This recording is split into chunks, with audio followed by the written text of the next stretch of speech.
할렐루야, 아멘입니다. 이야기 하나를 들려드리고자 합니다. 아프리카에서 살아가는 산양들이 있습니다. 이 산양들은 떼를 지어 달려가다가 벼랑에서 한꺼번에 떨어져 떼죽음을 당하는 경우가 생길 때가 있다고 합니다. 혹시 그 이유가 무엇 때문인지 아실 수 있으시겠습니까? 이 산양들이 무리를 지어 풀을 뜯고 있다가 풀이 조금 모자라게 될 때가 있습니다. 그러면 그 중에서 몇 마리가 이제 먼저 눈치를 채겠죠. 그래서 먼저 풀이 있는 장소로 빨리 이동을 하게 됩니다.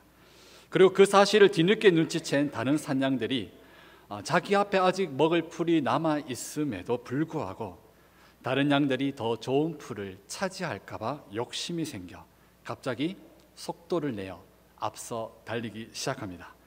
그러면 다시 뒤처지게 된 산양들이 더 앞서려 하게 되고, 이런 식으로 정신없이 서로 밀고 당기며 앞으로 달리게 되는 것이죠. 그렇게 달려가다가 치우치게 된 곳이 만약 벼랑 끝이라면 결국 그 앞을 보지 못하고 함께 떨어져 떼죽음을 당하게 되는 것입니다. 오늘은 근심이라는 주제를 함께 나누어 보려고 합니다. 근심이라는 것은 염려와 걱정으로 인해서 생겨나는, 우리 마음속에 일어나는 모든 그런 염려함을 표현하는 단어입니다.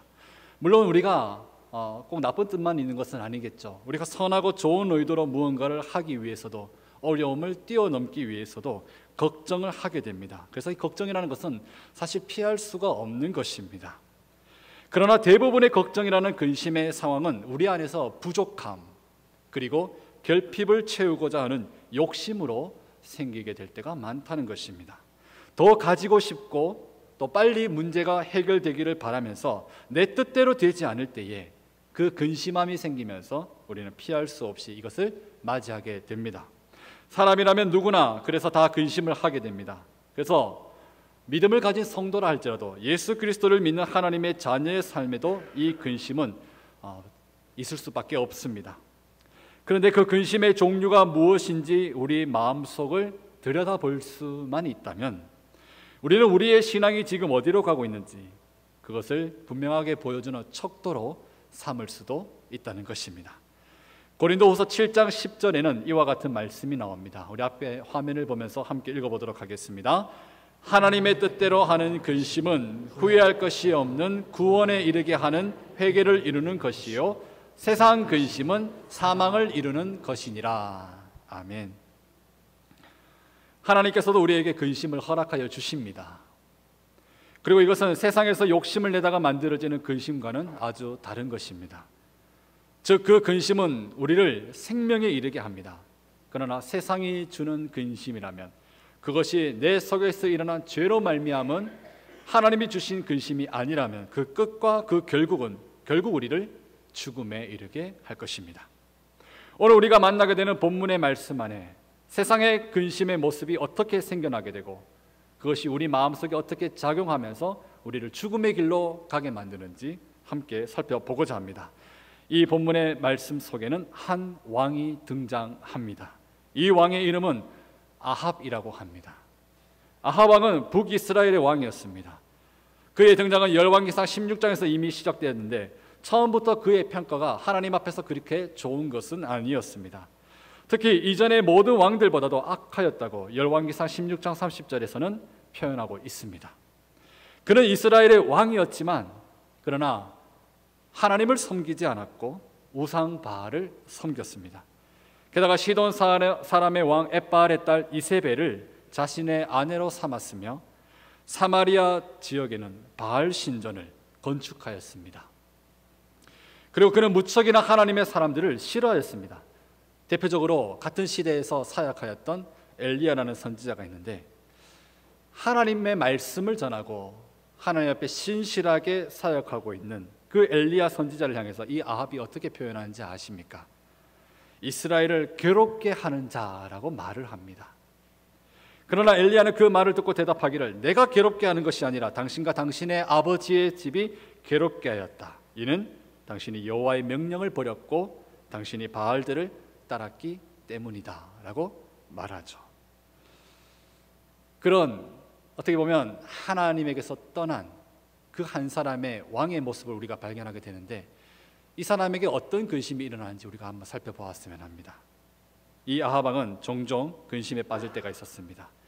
그의 근심의 시작은 자기가 마음대로 하고 싶어하는 것, 즉 자신의 판단대로 하고 싶은 것과 하나님의 말씀이 임하는 사이에서 자기 자신이 자유롭지 못하다는 것을 발견할 때 그 걱정함이 일어나게 되었습니다.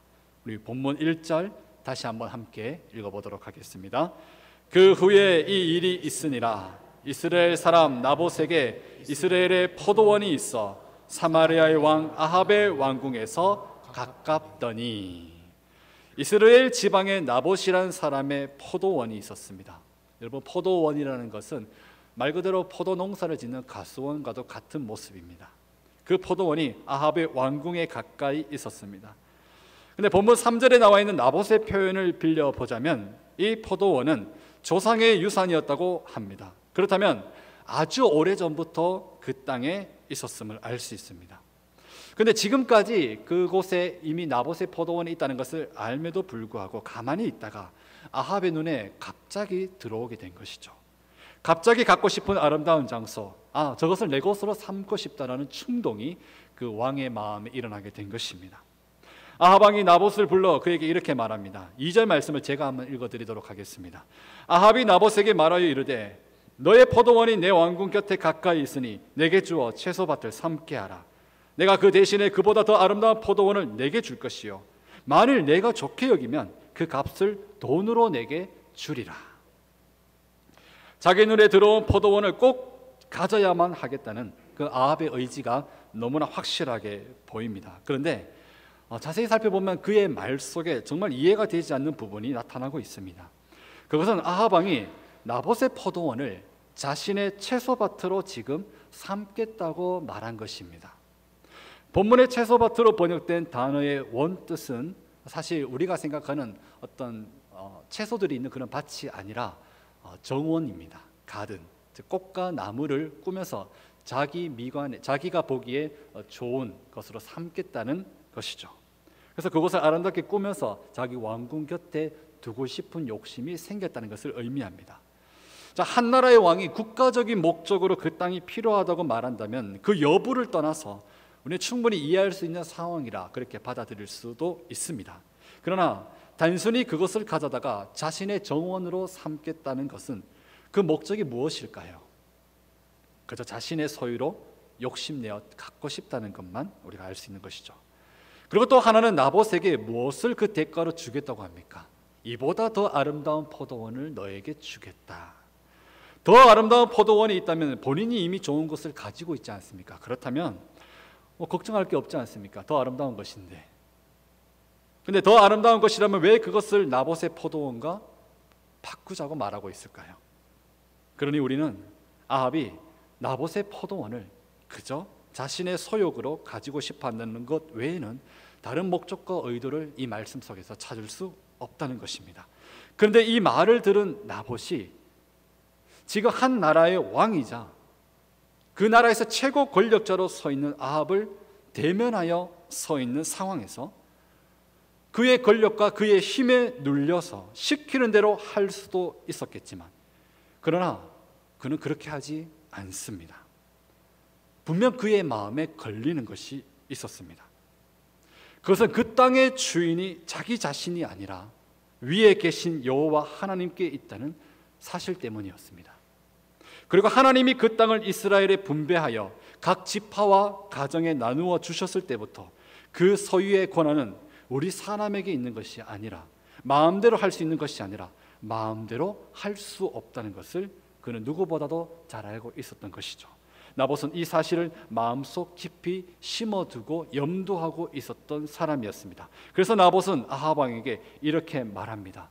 내 조상의 유산을 왕에게 주기를 여호와께서 금하실지로다. 누가 금하신다고요? 여호와 하나님이 원하시는 것이 아닙니다. 어긋나는 것입니다. 나봇의 이 말은 아합에게 매우 충격적인 소리로 들려옵니다. 그리고 이 한마디에 이 왕은 근심하게 됩니다. 마음이 답답하여지게 됩니다. 그의 왕궁으로 돌아갑니다. 침상에 눕습니다. 그리고 얼굴을 돌립니다. 그리고 식음을 전폐합니다. 아합이 이 일로 인해서 얼마나 근심했으면 침상에 누워 얼굴을 돌리고 식사를 아니할 정도가 되었을까요? 우리는 내 조상의 유산을 왕에게 주기를 여호와께서 금하실지로다 라는 나봇의 말을 듣고 난 후에 그가 이렇게까지 근심하는 반응을 했다는 것을 보게 될 때 아합이 어떤 마음을 처음부터 가지고 있었으며 그가 무엇 때문에 가장 근심하게 되었는지를 확실하게 발견할 수 있습니다. 그렇습니다. 아합에게 가장 걸림돌이 되고 있는 것이 무엇입니까? 바로 여호와 하나님입니다. 그리고 하나님의 말씀이었습니다. 하나님의 주권입니다. 하나님의 주권을 자기 자신이 받아들이지 못하니까 바로 그것이 자신의 인생에 있어 최고의 걸림돌이 되고만 것이죠. 여러분, 아합 왕은 이스라엘의 왕입니다. 하나님이 부르시고 만드신 민족과 나라를 다스리고 있는 왕으로 세워졌다는 것을 뜻합니다. 그러나 그의 안중에 하나님이 계십니까? 아니요.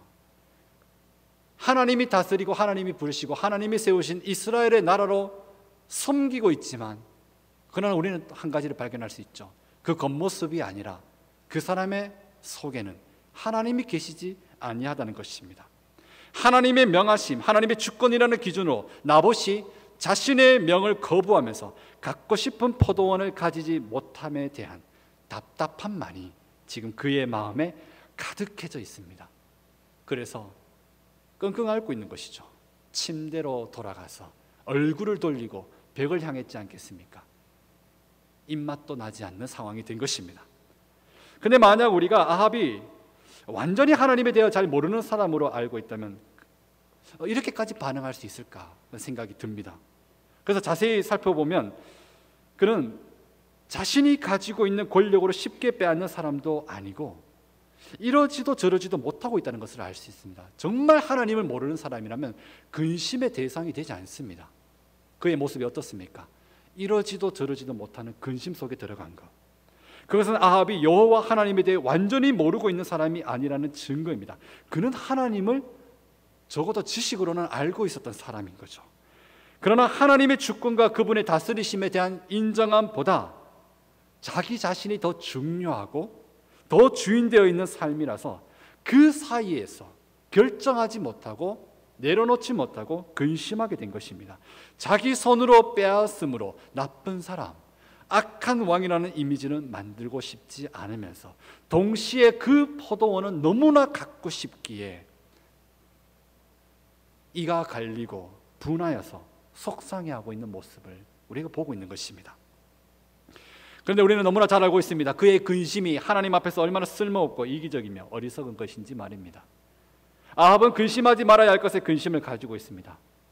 그를 그토록 근심하게 만드는 것은 하나님 앞에 낮아지지 못하는 그의 욕심이고 그의 자존심입니다.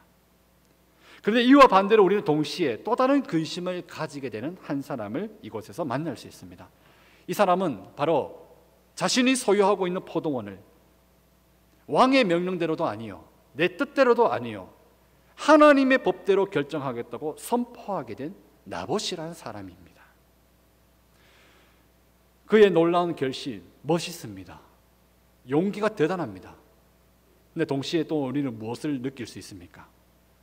이제 이 사람의 인생은 험난하겠구나. 험난한 전개를 예상하게 합니다. 아합 왕과 그의 아내 이세벨은 이전부터 이 나라의 우상들과 그들의 신전을 세워놓고 하나님을 믿는 사람들과 선지자들을 죽이며 잡아놓고 괴롭히고 있었습니다. 그러한 권력이 있는 곳이었습니다. 그러한 불리한 환경이 있는 곳이었습니다. 이 앞에서 하나님의 주권과 그분의 말씀을 꺼낸다는 것은, 공개적으로 꺼낸다는 것은 이제 내 목숨을 꺼내놓겠다는 것과 같은 의미입니다. 그래서 나봇이 아합 왕에게 그의 뜻과 결정을 다 쏟아낸 후에 그는 분명히 기뻐했을까요? 근심이 생길 수밖에 없는 것이죠. 하나님을 선택한다는 것이 자신의 목숨을 위협하게 만들고 모든 조건에서 불리하게 만든다는 것을 알매도 그는 차라리 하나님께서 주시는 근심을 선택하는 것이 가장 낫다는 결정을 바로 그때에 하게 된 것입니다. 우리는 여기서 나봇의 근심을 눈여겨 찾아볼 수 있어야 합니다. 이 근심은 누구의 근심과 다릅니까? 아합의 근심과는 다릅니다. 한쪽은 자신의 욕심을 채우고자 마음대로 하려고 했을 때 그것이 뜻대로 되지 않아서 답답해서 나오는 근심이었다면, 반면 다른 쪽은 말을 잘해서 자신의 목숨 정도는 살릴 수 있었음에도 하나님이 정하신 규율은 어길 수 없다는 중심이 첫 번째였기 때문에 나오게 된 근심이었던 것입니다. 그러면서 이 가운데 이제 새로운 인물이 한 사람 또 하나 등장합니다. 아합 왕의 아내 이세벨 여왕입니다. 아합 왕이 침상에서 끙끙거리며 근심하고 있다는 소식을 들었습니다. 여왕 이세벨이 찾아옵니다. 어떤 일이 있었는지 물어봅니다. 그리고 그의 입을 통하여서 다 들어봅니다. 아합은 이세벨에게 대답할 때에 마치 자신은 나봇에게 잘 보상해 주려고 했었는데 그 나봇이 왕의 호의를 거절했다는 식으로 대답합니다. 우리 본문 6절 말씀 함께 읽어보도록 하겠습니다. 왕이 그에게 이르되 내가 이스라엘 사람 나봇에게 말하여 이르기를 내 포도원을 내게 주되 돈으로 바꾸거나 만일 내가 좋아하면 내가 그 대신에 포도원을 내게 주리라 한즉 그가 대답하기를 내가 내 포도원을 내게 주지 아니하겠노라 하기 때문이로다. 6절의 말씀을 자세히 살펴보면 아합의 이 설명 속에 나봇이 하나님으로 인해서 그런 결정을 했다는 표현이 나옵니까? 나오지 않습니까? 쏙 빼놓았습니다. 누구한테 유리한 겁니까? 아합에게 유리한 것이죠.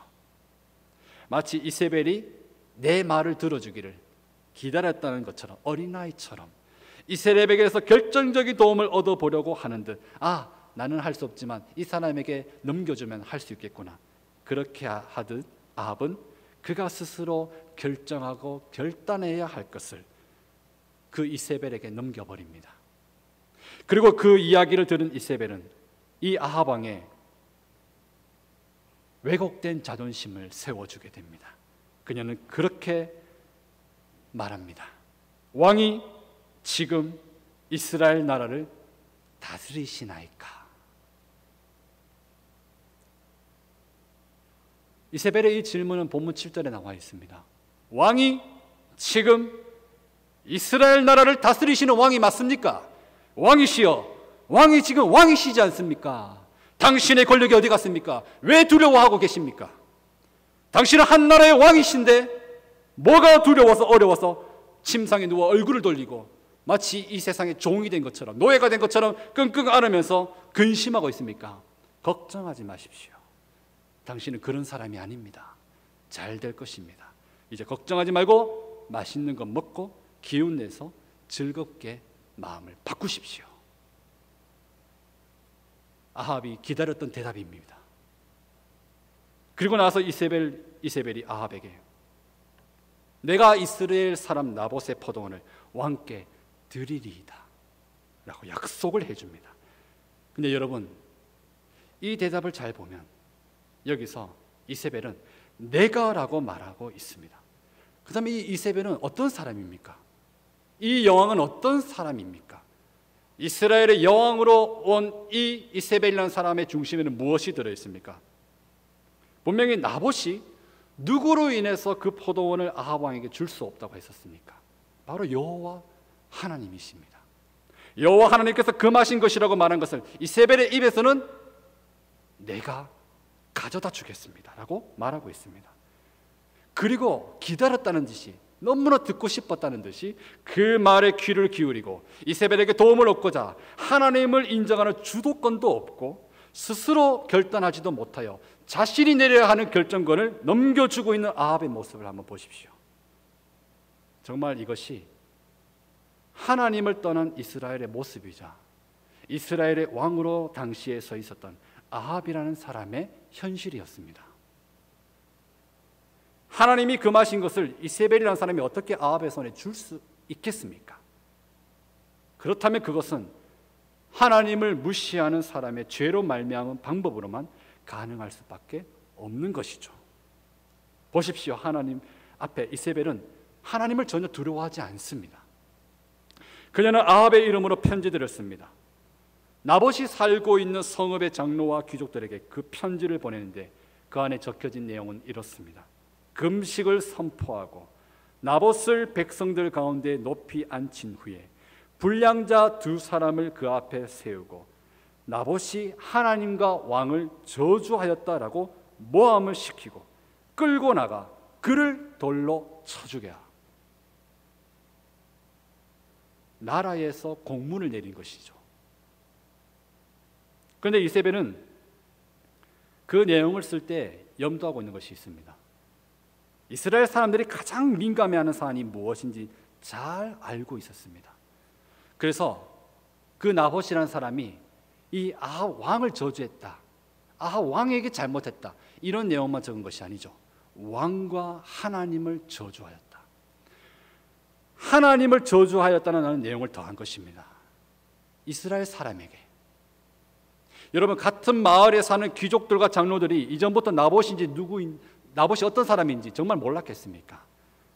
그러나 하나님을 저주하였다는 내용을 거짓 증거로 만든 모함을 함으로써 정당성 있는 명분으로 보이게 하여 이를 어떻게 합니까? 되게끔 만든 것이죠. 결국 그 내용대로 편지가 공문이 전해지고 모함과 누명을 씌우는 방법으로 이세벨은 죄된 방법을 계속해서 진행해 나갑니다. 순적하게 말이죠. 나봇이 백성 가운데 앉혀지게 됩니다. 온갖 모함과 누명을 뒤집었습니다. 하나님을 저주했다는 그 목소리가 들려질 때에 사람들이 돌을 들고 나봇에게 던집니다. 돌로 쳐맞습니다. 죽음을 당합니다. 너무나 간단하게 일은 그렇게 끝내버립니다. 상황이 종료됩니다. 근데 여기까지 그 내용들을 살펴볼 때 참 안타까운 것은 하나님을 향한 거룩한 근심을 가진 사람이 나봇 한 사람뿐이었다는 것입니다. 아합 왕도 아니었고 장로들과 귀족들도 아니었습니다. 모두가 이세벨의 말에 눌려 나봇을 죽이고자 하는 그 의도를 보았음에도, 모함이라는 의도를 보았음에도 모두가 어디에 동참합니까? 범죄에 동참하고 만 것입니다. 결국 싸늘한 죽음이 되는 것이 하나님이 원하시는 근심을 선택한 결과로 우리는 이 본문의 말씀을 마주하게 됩니다. 참 씁쓸합니다. 하나님을 선택했는데, 믿음을 선택했는데, 거룩함을 선택했는데, 용기를 내었는데 결과가 굉장히 비참하고 슬픈 내용입니다. 그러나 이 시간 우리의 시선에 더 다가와야 할 것이 있습니다. 그것은 그러한 결과로만 비춰지는 인생이 아니라는 것입니다. 여기서 우리가 볼 수 있어야 하는 것은 하나님께서 어떤 의미로 이 이야기를 여기에 남겨두셨는지에 대한 성경의 목적입니다. 필요 없는 것이라면 하나님은 절대 이 성경 가운데 이 이야기를 남겨두지 아니하셨을 것입니다. 하나님이 기록하게 하셨고 지금까지 남겨두셨고 오늘 이 시간에도 우리를 보게 하신다는 그 이유가 있다면 성경의 목적이 있습니다. 하나님은 왜 이 인생을 여기에 적어 놓으셨을까요? 오늘 본문 내용뿐만이 아닙니다. 사실 성경의 내용들을 보면 우리가 여러 인물들을 생각해 볼 수 있습니다. 그 중에는 스데반이라는 인물과 세례 요한이라는 인물도 있죠.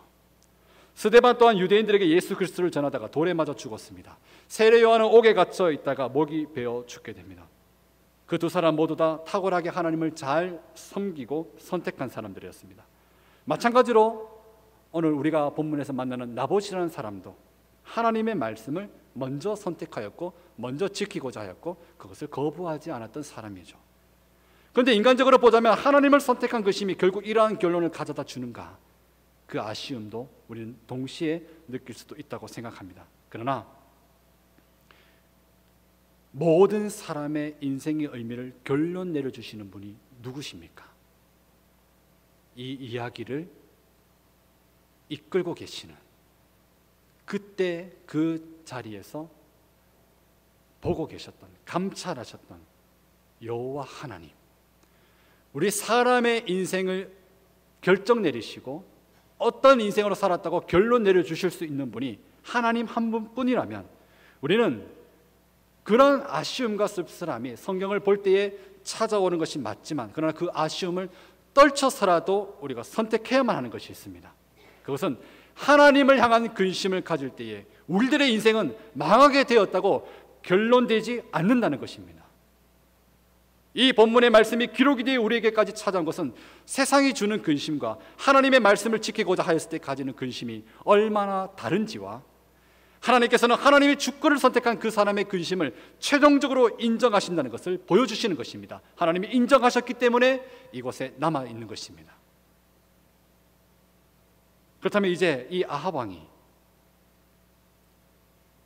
이야기가 한참 진행되고 난 후에 어떻게 다시 나타나는지 한번 살펴보고자 합니다. 분명 처음 이 이야기가 시작될 때에 이 일을 일으킨 장본인은 아합 왕이었습니다. 그런데 그는 결정적인 순간에는 보이지 않았습니다. 나타나지 않고 있다가 이제 나타납니다. 나봇이 죽었다는 소식을 이세벨이 전해주자 다시 등장합니다. 본문 마지막 16절 말씀 같이 한번 읽어보도록 하겠습니다. 아합은 나봇이 죽었다 함을 듣고 곧 일어나 이스라엘 사람 나봇의 포도원을 차지하러 그리로 내려갔더라. 이전에 이세벨이 아합에게 말했던 왕이 지금 이스라엘 나라를 다스리시나이까, 그 질문 앞에 참 어울리지 않는 모습 끝까지 보여주고 있습니다. 그런데 사랑하는 성도 여러분, 그것을 알고 계십니까? 우리의 모습도 이러할 수 있다는 것입니다.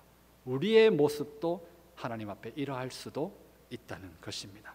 우리가 하나님의 주권을 내 삶의 현실에서는 밀어내고 싶은 만큼 내 뜻이 먼저이고 내 뜻대로 되길 바라는 것이 더 크게 작용하여서 내가 걱정하는 것이 더 많다면